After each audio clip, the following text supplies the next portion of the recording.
Hi everybody, thanks for joining me today. I'm excited to show you how I painted this black and white elephant using Arteza Titanium White and Liquitex Mars Black. I'm working on 11 by 14 stretched canvas that I primed with black. I'd preferably use gesso if you have it. I just happen to be all out of it right now. I'm going to take a little bit of my black and white, mix the two together with some water on my brush, and I'm using a Filbert brush. And I'm just going to begin coming in with the bottom portion of the elephant. Just going to leave a little triangle that I'm going to paint in white later on. Now, I used to paint a lot of elephants back in the day, and I haven't painted one in a really long time. And I've kind of been having the urge to paint something different lately, maybe going back to subjects that I painted a long time ago and I haven't painted in a long time. So this is one of them, and I really hope that you guys enjoy this today and the process. I have sped it up a little bit. It took a really long time and I didn't want to bore you guys, so I sped it up a little bit. It's not a time lapse.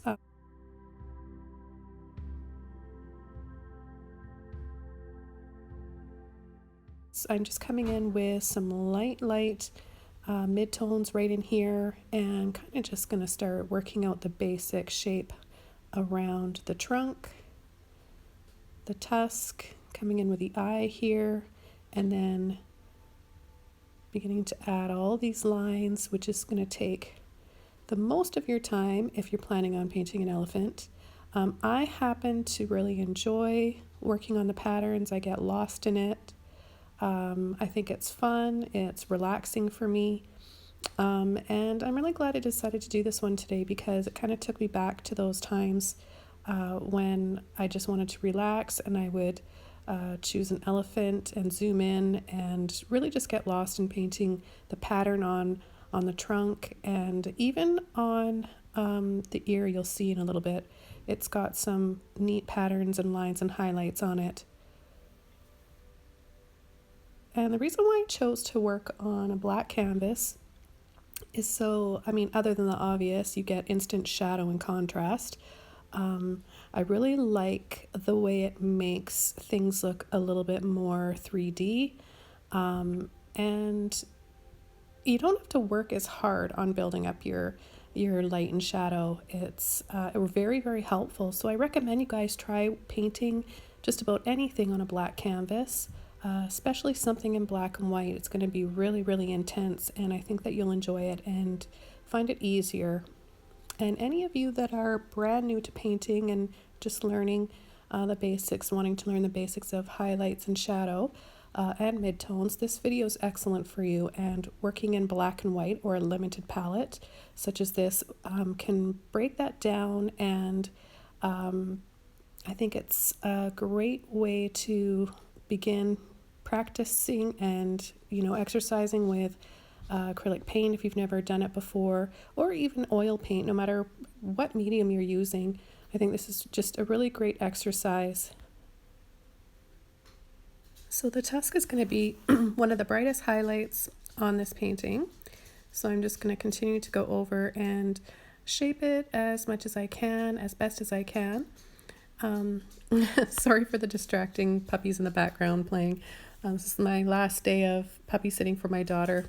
I've got a couple of palm trees in the background that are goofing around. That's another reason why I decided to do the voiceover for this. It was pretty noisy in my studio today.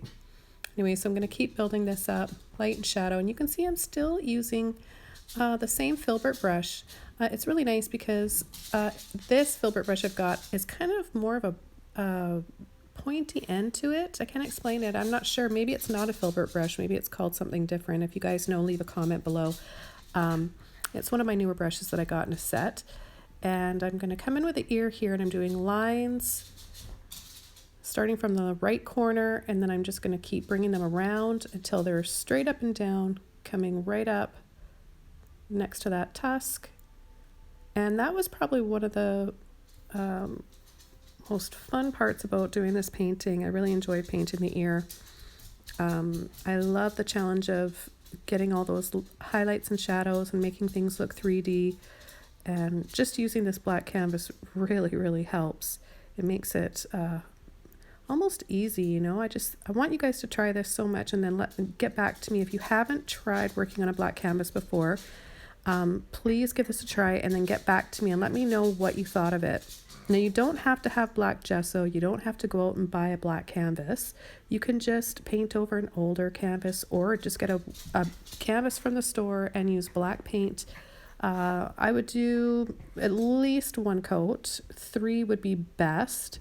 And I don't recommend using a lower grade canvas. I would get one that's probably a level 2. I find those lower grade canvases they're so thin, and you need so much paint or so much primer just to make your paint have something to even stick to. And if you look closely and hold the canvas up towards the light, you'll notice that there's like little pinholes. Some parts of it are kind of see-through, and it's definitely not a good surface to be painting on. So that's just my little spiel about canvas. I go for a higher quality canvas. So I'm just going to build up this shadow in between these lines on the trunk. So it's lots of lines, lots of crisscrossing, lots of highlights and shadows.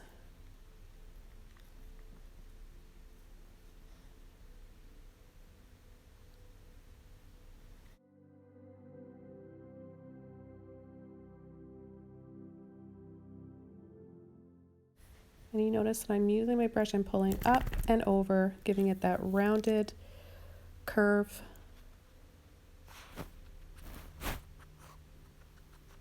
And I'm going to do a few of these lines, well, a lot of these lines just with this Filbert brush. I'm also going to use a liner brush, and I will be using a very small flat brush. Because some of the highlights and patterns on the trunk are square. There's like almost like little squares in there with the patterns, and some of them have a rounded look to them, so I kind of go back and forth and switch up my brushes. You could definitely do this entire painting just with this Filbert brush only though, but I like to use the liner brush for those finer lines and details. And I'm kind of weird that way as an artist. I actually really enjoy using the liner brush. I know a lot of artists highly dislike it, and people learning how to paint really don't like the liner brush. But if you practice and practice and get a good feel for it and learn what works and how much water to add and how much pressure to apply is really key with a liner brush.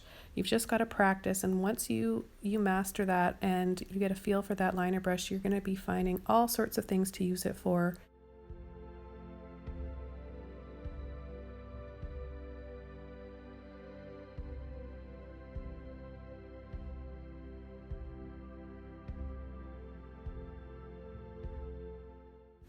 So I'm going to go up and around the eye, and then back down,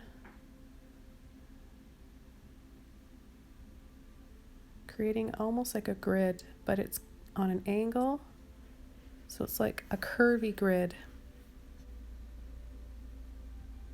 I'm just going to soften these areas up a little bit.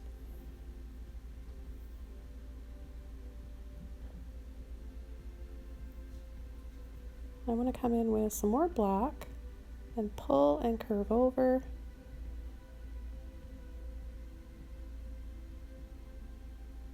So I curve, pull over, and then pull down.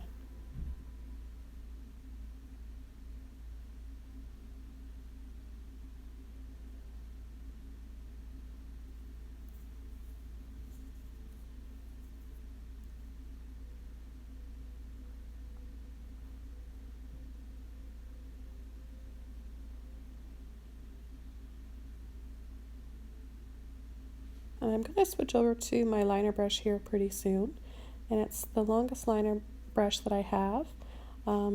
When painting something with long lines, it's really helpful to choose a liner brush according to what you're painting, so keep that in mind too, guys.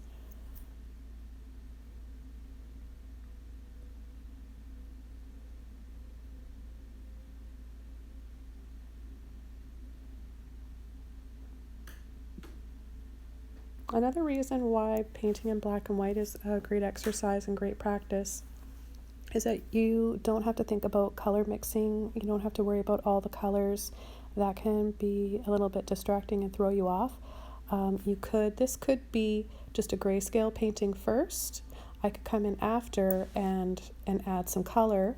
That is something I might do in the future too. I could do another elephant in black and white, wait for it to dry, and then I can come in and do a little filter of color over top. I'd like to play up on my colors that I like to use, and instead of leaving the elephant gray, I would come in with pinks and blues and turquoises, but do it in a really subtle, soft pastel type of way. I think that would be really neat, and I've never done that before, so stay tuned. Probably in the next little while I might do something like that. So here I've got my liner brush. I'm just gonna keep building up these lines and highlights and pattern. And I really enjoyed this part of the painting as well. All these little lines so close together. It reminds me of painting patterns in the water. It also kind of reminds me of, I don't know if you guys are familiar with Zentangles. I think that's what they're called.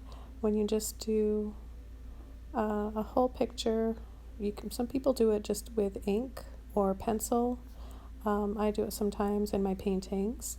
Using a liner brush, I create a really neat flowy pattern that just kind of continues and carries throughout the painting. I did one like a landscape completely like that, where everything kind of flowed into one another, the mountains, the trees, the water, and the sky.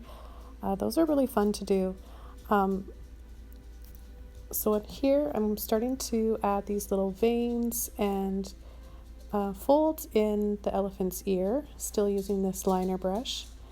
So sometimes I'm using just the tip of the brush, and then sometimes I'm pushing it gently flat, like holding it just kind of flat down and dragging it like you would drag a palette knife. So that gets you sort of a natural pattern as well. It changes things up just a little bit, gives you some light and shadow. It's just another technique. So practice, experiment with your brushes. Just see what they can do, because a lot of people think that a brush is just for one thing only, because maybe they've watched a tutorial with somebody using a liner brush just painting grass, or a Filbert brush just painting clouds. But there's really so much you can do with each brush, and I really recommend the best way to learn is to experiment, you guys, and get out of your comfort zone and try painting. You know, what you could do is try painting clouds with each brush. So try painting clouds only with a fan brush one time, then try it with a Filbert brush, try it with a flat brush, round brush, and see all the different things that you can do with brushes. Now I'm going to start wiggling my brush around here, being a little bit shaky as I pull and drag the black paint across the trunk. There's so many folds and wrinkles.